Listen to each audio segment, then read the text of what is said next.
sweating the small stuff. Key takeaways from the subtle art of not giving a fuck. Are you constantly worrying about the small stuff in life? Do you get caught up in trivial matters and lose sight of what truly matters? If so, then it's time to stop sweating the small stuff and start living a more fulfilling life. In the best-selling book The Subtle Art of Not Giving a FCK by Mark Manson, readers are challenged to re-evaluate their priorities and focus on what truly matters.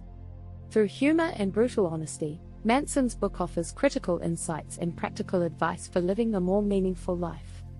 In this article, we'll explore some of the key takeaways from The Subtle Art of Not Giving a FCK and how you can apply them to your own life.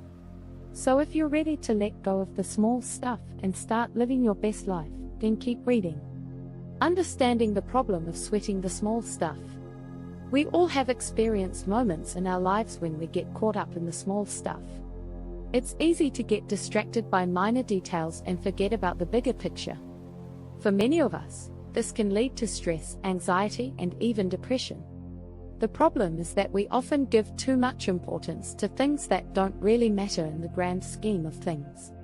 This is why it's important to understand the problem of sweating the small stuff and how it can affect our lives. One of the main issues with sweating the small stuff is that it distracts us from what truly matters. When we focus on trivial matters, we lose sight of our goals and values. We become so obsessed with details that we forget about the bigger picture. This can lead to a sense of emptiness and dissatisfaction in our lives.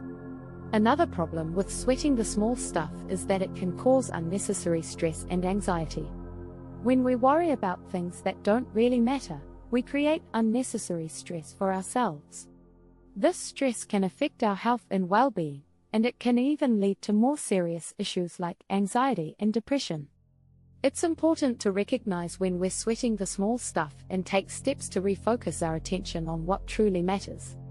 By doing so, we can reduce stress and anxiety and live a more fulfilling life. Embracing negative experiences and learning from them. Another key takeaway from The Subtle Art of Not Giving a Fuck is the importance of embracing negative experiences and learning from them. According to Manson, it's not possible to live a life free of pain and suffering. In fact, it's the negative experiences that often teach us the most valuable lessons. When we experience pain and suffering, it's easy to fall into the trap of self-pity and victimhood. However, Manson argues that this mindset is counterproductive.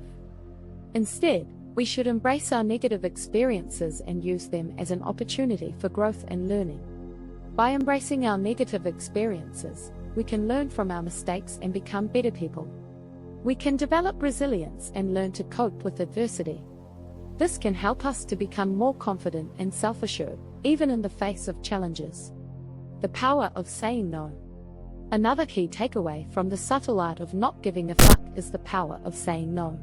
According to Manson, many of us struggle to say no because we're afraid of disappointing others or being seen as selfish.